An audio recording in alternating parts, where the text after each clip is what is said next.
Empire.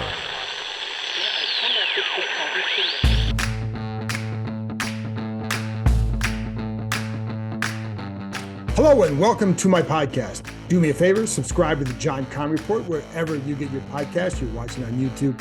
Hit that like button, hit that subscribe button. You can find us there as part of Empire Media. That's AMPIRE. And of course, you can read my work on ESPN.com. I'll have a story up later this week after an interview I had with Jason Wright, team president, and then Ron Rivera at the owners' meetings in Phoenix. Yeah, it's about a week ago, but it's all about like some of the excitement they have in looking forward and looking ahead for different reasons. A lot of it for Jason Wright has to do with the business that he feels will improve once this sale goes through. And I do have my conversation with Jason Wright that I'm going to play in a few minutes. Before I go on, I want to fill you in on a couple things just about the draft and all that. But Jason and I do get into several topics regarding why he feels this change is going to be good. I mean, he definitely feels like there's a lot of benefit, as he says, on the other side of this. Why is that? You'll listen to what he has to say, where he thinks this franchise is going. A couple of things I did not get into is we talked a little bit about the stadium, did not get into the name because to be honest, I don't think it's going to change based on people I've talked to. However, I also think that's a question for the new owner. So if they want to try and go down that road, again, I still have high doubts. I know people here talk about the expense of it, how it'd be, we're talking probably 20 million or so, and I know what you say about Jeff Bezos, but those guys don't spend money just to spend it. And then there's a lot of other things they have to go through. Anyway, that's a question for the new owner. So that's why we didn't get into that. I didn't ask him if he thinks the Senators are really going to sell, because they are. There's no reason for me to ask that question because they're going to sell. Nothing has ever pointed in a different direction since this process started. And, and when you hear his answers, it's all under the assumption, not even the assumption, it's just hey, this is what's happening. That's when this goes through, blah, blah, blah. So that's always attacked. So I don't need to ask him, do you think they're going to sell? Because every answer would suggest that, yes, he believes they're going to sell. So we didn't get into that. Anyway, just wanted to fill you in on that. So stay tuned for that in a couple minutes. And before I get there, I do want to go over some draft topics, starting with Tennessee quarterback Hendon Hooker. He will be visiting the Commanders later this month. How significant is this? Well, we do know that they would like to add another quarterback if possible.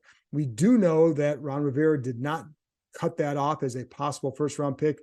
Still don't think they go. I don't think they go there in the first. I don't think they go there in the first round. Hooker is not a guy that they would be looking at 16. I put this out on Twitter on Tuesday morning that he was going to be visiting. Some people kind of got upset, like, why would you take him at 16? Well, they wouldn't. So I don't think you have to worry about that. But when you have these visits, these top 30 visits, it's for more than just the first round pick that you have. You're looking at him for a variety of reasons. For Hooker, a big part of the reason why he'd be coming here is because of his health. He's coming off a torn ACL. They're going to want their doctors to examine him. He also hurt his shoulder during the season, his non-throwing shoulder. So is that an issue? When do they think he'd be ready? Now, it sounds like when you read reports or hear things that by the start of the season, he'd be ready. However, that just means he's physically ready to then go play. But there's so much work he will have missed along the way that he would not really be ready to play. So what would you be getting in Hendon Hooker, and when would you plan for him to actually be a guy that not is only in your roster, but someone who could truly contribute? So that's part of why they want to bring him in there. They have met with him. They did meet with him at the combine, and they like the kid. I think one reason why you're seeing his name creep into that first round discussion, late first round, is because teams are having a chance to bring him in the room. And I think they like him and talking to him because the tape hasn't changed and the injury is what it is. We knew the injury was bad, but I think the more people talk to him, the more they like him. And maybe that's why. I don't think to me, my comfort level with him would be if he's there in the third round, you grab him, because I think that's really, really good value.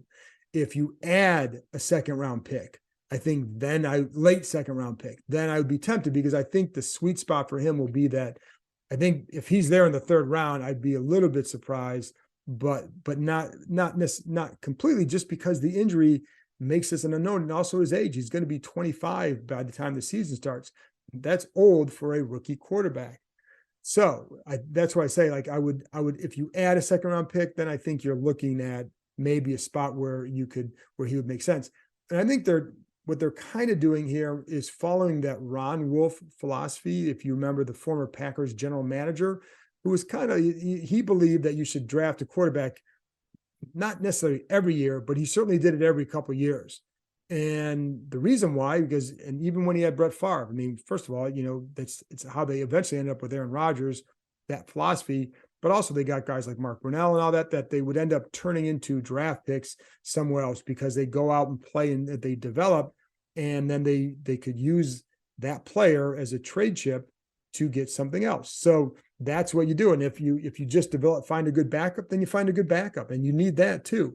And I would say a franchise that has been looking for a quarterback for so long cannot cut anything off at this point.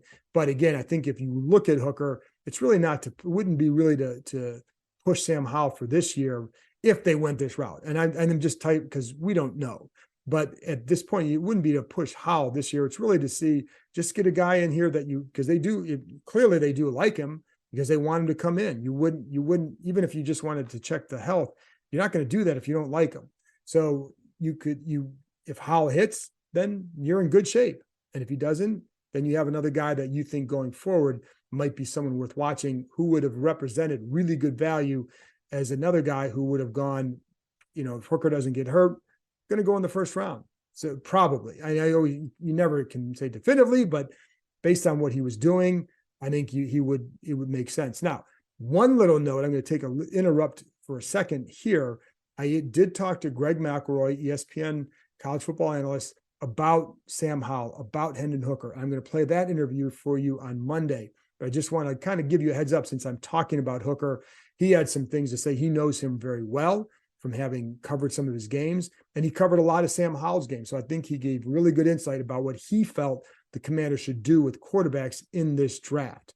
Anyway, back to the discussion. One thing to keep in mind with those top 30 visits is it certainly connotes a certain level of interest. Sometimes they bring guys in knowing that you may not have a chance to get this guy, but maybe he's a guy that you want to get to know a little bit more, because at some point these guys typically become free, whether it's they get cut or whether they're a free agent in a few years. You would like to get to know some of these guys better. Also, some guys, maybe you're going to, they may not make sense for you at 16, and you may have a hard time getting them like at a certain spot in the second or third round, but maybe if you trade back in the first round, that's more where you would get them. So you want to bring them in as well, just to be prepared. And, as someone else pointed out on Twitter, but it's actually very true, and I knew this, and I think I'm glad they brought it back up, because when Jahan Dotson was drafted, they didn't bring him in for a visit. Why not? Because they got everything they needed to know about him from his pro day in particular. I mean, they liked his tape a lot, but that pro day really stood out for them. And it's not always about, oh, he ran a good route, or first of all, they really did like his routes, because he was a mature route runner. But it's also the other things that you see, little things that you see when you're at the pro day that maybe the cameras aren't going to catch, that you can see. Like Rivera, I remember talking to him about going to a pro day last year where he's watching a couple of guys and they're getting in and out, they're getting back in line. And one guy was always would always run the fifth rep, always the fifth rep. The other guy would be, usually if he was the fourth rep, maybe the sixth, maybe the fifth, somewhat inconsistent, kind of, which would tell them that wasn't as, quick getting back in the line. Why is that? What does that mean? And I think those are all little things that you look at when you're at these pro days. And with Dotson, certainly they came away highly, highly impressed. And it gives you a chance to talk to guys at that school about that player. How do they interact with teammates? How do teammates respond to him? With quarterbacks, that's very important. And so anyways, so while these visits are important, they don't tell the whole story. So take those for what they're worth, that it's a guy that they have interest in. Primarily, I'm guessing here, they want to check him out medically as much as anything. Another guy who's going to visit is Alabama safety Brian Branch. Very intriguing player, versatile player. And one of the things that they would like about him is that he can play that Buffalo nickel. that's a position they want to fill. I think what you have to do here are look for clues about where they're going. Would they draft Branch at 16? I have a hard time seeing that. However, he's a guy that they clearly like, and that's a spot they really want to add more power to. You have Cam Curl, who can play there already. You also have Percy Butler as a deep safety, and you have Derek Force as well. So is it a huge need? No, but they definitely want to get someone else there. Keep in mind in this draft and the way safeties are being kind of groomed or playing in college, that they're coming in maybe a little bit more ready to play that position in the NFL than they had been in the past. And with Branch, they like his versatility, ball hawking guy. But the other thing with this draft is, and one of the things I'd heard early on with this draft is that it's not as deep, that a lot of guys came out last year, the year before, other guys sticking around. So this draft wasn't considered as deep as some other ones, but that's not true for every position. And one area that certainly some teams feel is good, and certainly this team would be in that category, that this draft has good players who can fill that Buffalo nickel later in the draft. So if they don't get a guy early, I do think they look for someone like that later. Clearly, they need to get another linebacker as well. And I still think with that first pick, you're looking offensive line, you're looking cornerback. Both those areas have really good players in that range. So that's why they both make sense. And those are areas that this team wants to attack. So, but what happens if they're not there? And to me, you trade back depending. But before I go back to that point, one thing to watch will be what kind of run is there on tackles? What kind of run is there on cornerbacks? If you start to see a run, then how does the team react? And will those guys, because there are some guys you might think, I think they might be there in the second round. You start to see that run, and then you realize they may not be there. So you may need to get a guy sooner than you wanted to, or again, maybe you trade back, add something, and then pick a guy there before you get to the second round. Don't count on those guys being there in the second round. Just something to watch. And I think tackle and corner are going to be areas to watch when it comes to making a run. And those are two areas that I think are very high on their list for that 16th pick. Would they go tight end? We've talked a lot about this. I think, honestly, it depends on what else happens there, because I think there's certainly some good tight ends available at that pick. Do they feel they have to go there? No. And I've told you time and again how much they like the guys they have. But the way you build a good roster is by adding really good players. So if there's a really good tight end there and there's not a tackle you want, there's not a corner you want, what other spot you're going to go? Is there an edge guy that you want, or whatever? So what if there's a tight end there and he's the best on your board? Well, then you take him. And there are some guys that I think would intrigue them. I still wouldn't put it high on their list, but I'm not going to dismiss it. I mean, they've kept quarterback on there too. So why would you're not going to remove that position? But I do think, as I told you before, that it's a spot that you can address a little bit later in this draft if you really wanted to. And I do think one way they can help Sam Howell, first of all, bolster that line. That's why tackle or guard makes the most sense in the first round. Guard, I think you trade back to do that. I wouldn't take that at 16. But tackle certainly is an option there, because I think there's some intriguing guys. And Charles Leno, they have at left tackle. But I do think that that's something they want to get another guy up front.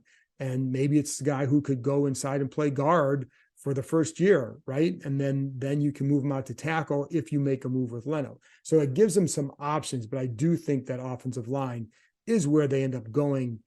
But as I record this, is April 4th.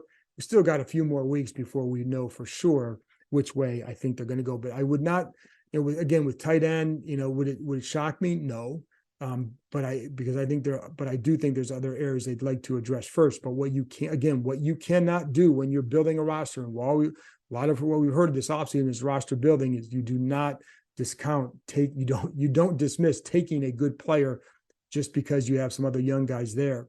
But I do know they like those young guys. So there you go. That's it from me. I will be back in a minute with my conversation with Jason Wright from from the owner meetings. Now, please be aware, there's no video on this one. So this was just at a table in a room, did not use video, but I wanted to play it anyways because I think it's important for you to hear from the team president. That's why I'm playing it. So that's why I went a little bit longer on this part, because so that way you get some video and it's me. Yay. But with Jason Wright, again, he's the team president. So I think you need to hear from him. Imagine a service that picks up your laundry and returns it the next day, washed, fluffed, and perfectly folded, all to your exact specifications. That's Happy Nest. We know that customer satisfaction is everything, which is why we only partner with the best laundromats in your neighborhood. And by using high-efficiency, eco-friendly washers and dryers, we'll get your whites white while keeping the planet green. Save time for the important things and leave the laundry to us. To get started, download the app or go to happynest.com. This episode is brought to you by Disney Plus. For the Bell family, basketball is everything. But can they navigate the game of life together? Based on Kwame Alexander's critically acclaimed best-selling novel and narrated by Daveed Diggs, The Crossover. Streaming Wednesday, April 5th, only on Disney Plus. Did you know the largest ropes course and zipline park in the country is right here in the DMV? Located in the heart of Montgomery County, the Adventure Park at Sandy Spring combines climbing and ziplining to create an aerial obstacle course unlike any other. With challenges anywhere from 10 to 75 feet in the air, there is something for all skill levels. Looking for some family time or the perfect date night before football season starts? You can even climb and zipline under the stars. Would you rather keep your feet on the ground? Give axe throwing a try. With their projector systems, you can throw at traditional targets, play tic-tac-toe, connect four, or even hunt zombies. Listeners of this show can get $5 off any ticket by entering the code KEIM23DC at checkout. That's KEIM, K-E-I-M 23DC. So there you have it, folks. Climbing, ziplining, axes, food, and bonfires right in your backyard. The weather is warming up, so it's the perfect time to head outside and join the adventure at www.theadventurepark.com. That's www.theadventurepark.com and enter promo code KEIM23DC. In general with the sale, what will this mean to the franchise and what you guys are trying to accomplish? I think the last 2.5 years, we've been able to lay a foundation to rebuild the business. And this was not a franchise that was operating under normal circumstances, and it wasn't a healthy business. And so we spent the last 2.5 years turning around that business, changing the trajectory of the season ticket member base from one that was ebbing, losing members, to one that's now gained a lot of members over the last 2 years. Same thing with the sale of suites, same thing with sponsorships. Largest sponsorship deal in team history this last year, a new naming rights deal on the practice facility. So it was about changing trajectory the last 2.5 years. What will happen after a transaction is that there will be additional business momentum. There will be growth in suite sales. There will be growth in sponsorship sales, because there are people that were choosing not to do business with us that will choose to do business with us now. And we've built a professional, high-performing organization that can absorb that. I can't say that we could have, at the beginning, absorbed that momentum. We didn't have the right people, we didn't have the right processes, and there's still a few places in the business where, heading up to this, I'm like, guys, we gotta get right. There are a couple things that I'm still not quite happy with in our turnaround. I don't want to call out my leaders. Okay. They know. Okay. Everybody in the organization knows for sure what the 3 areas are that I am on, like white on rice on a paper plate in a snowstorm right now. But the others I'm really proud of. There's so many areas that our ticket office is humming and running. Our suite sales department is doing great. What Trista Langdon has done with our operations, and having none of the issues at FedEx this last year that we had the previous year, and that's just a product of her being here and getting her arms around things at much sweat and toil to her. I'm really happy with some of the areas. Others got to catch up. You had said, too, I think at Eric's press conference, there's nothing but upside. That's right. Yeah, there's nothing but upside on the other side of this. And that's important. Fans don't care about the business. I care about the profit and loss statement, but they don't need to. They don't need to care about EBITDA. I want my people to care about EBITDA. But the reason all that matters is that allows us to fund a championship franchise. So the things that our players need, whether it is expansion of what I think is a great part of our nutrition program, where we do blood work, custom blood work for all the guys that informs their diet and supplements and things like that. next generation recovery technology, some things that we're looking into. Actually, I don't even want to give that away because it's a competitive advantage for us. There's some cool new technologies we're looking at. These are all things that we can invest more in more quickly when we're doing well as a business. That's the virtuous cycle. You sell out the stadium, you sell out the suites, there's a surplus of money that goes right back into the facilities, the team, and the players, and then they play better, and it's a virtuous cycle. And obviously when you say, like, couldn't get certain things accomplished or done with sponsorships, whatever, because of whatever, obviously that's people that want to do business with Dan, correct? Yeah, or just not have negative headlines about the team, and to be associated with the brand. There's lots of reasons. And how often would you encounter that? It's frequent. Yeah, it's frequent. But to our team's credit, in the face of that, we still grew 15% year over year, 14% year over year in sponsorship last year. Signed the largest sponsorship deal in team history, larger than our naming rights deal with SeatGeek. So there was great progress, and it's these brands and these partners seeing who we are now instead of who we were purported to be, and seeing clearly where we're going and how their experience interacting with us, the types of leaders we have today, the creativity and intellect with which we work, are going to be the hallmarks of us in the future. And they've bought in now and believed in us, and I'm grateful to every single one of them because it feels great. I mean, at the beginning when we first got here, it was all just hope and change. Didn't have anything. And even have the workforce that we were going to have here. I mean, we've turned over 80% of this workforce because we had to. So I didn't have anything that we were selling. It was true just optimism then. Now we have a track record of really delivering, and I feel so grateful for these folks that believed in us before other folks did. And it was just so affirming, and now we're about to see the better side of it. So a new owner comes in. What would you recommend as the first priority for them, and what you know and what you'd want to get done? I think the first thing is understanding what we need to do to fuel a championship. It has to be about winning, right? So it's them getting a deep understanding of the roster building strategy that Ron and them are deploying, them understanding figuring out the right way that an owner should engage in that process, getting the operating norms together around the football side, determining the investments that are needed on the football side to make that happen. And that's, it's a combination of, investing in needs for the players and performance and things like that, and also accountability. You don't just write a blank check. Like, you're not winning. you got to produce. So I think it's first and foremost football, and that's quickly followed by a new venue. Because new venue changes the fortunes of a franchise, quite literally, in the profit and loss statement and in revenue growth in particular, but also in the fan experience, the way the players feel. A community asset that drives economic development for the area. That's far and away the most important thing after that. And then in the meantime, we need to continue to run a highly professionalized business that supports both of those things. And with that said, you guys did a ton of work. How much can that expedite the process, or do you feel like you may have to go back a little bit when a new person comes? You definitely have to have the vision of the new ownership team. However, all the research and the work that's been done to date is additive.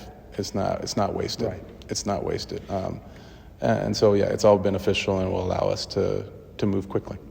And then, are there any other things like big decisions that would be made, or anything besides that stuff? Yeah, I think there. I feel like at this point on both Ron's side and my side, we're at a stage in this process where you don't make major decisions because you're in that last leg. And we'll find ways to do things where we need to. But there's always a series of important things that need to be decided, whether that's members of my top team roles that I need to fill still. It could be major strategic decisions around coaching staff structure and front office structure for Ron. There's lots of different things that hypothetically it could be. Those are the types of things that ownership at least should be aware of. So we'll see what those are. And we'll have them lined up. I mean, the best thing for us to do is listen to ownership, understand why they bought the team at the heart level. Yeah. What was the motivation? What do they hope to see? What is their aspiration for this, so that we can start to align the way we work around that? They also have to get the fans back. How would you go about doing that? I mean, the first thing is winning. Yeah. I mean, I would argue Sunday night against the Giants, the fans were back. Yeah. We just didn't win that game. They can be back again. These fans want us to do well.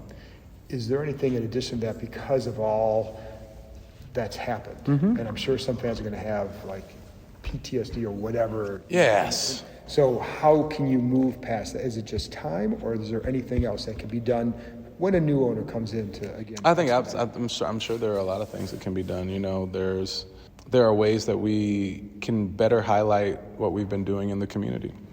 And I think under new ownership, some of that stuff gets more light of day, doesn't get drowned out by other news articles or things that pop up. It's happened a couple times. Yeah, it has. It has. I would say there's some great work that our team has done over the last 2.5 years that haven't seen the light of day. It's okay though, because you do it because it's the right thing, you know. You were hired by the Snyders, and you're. Is it kind of weird for you because you're talking about looking forward and the excitement for the future, while still dealing with them on a, however regular basis? Is that what's? But they're aligned with that too. You know, they know that the business is going to get better on the other side of this. You know, they're not dumb. They recognize that, and so it's congruent.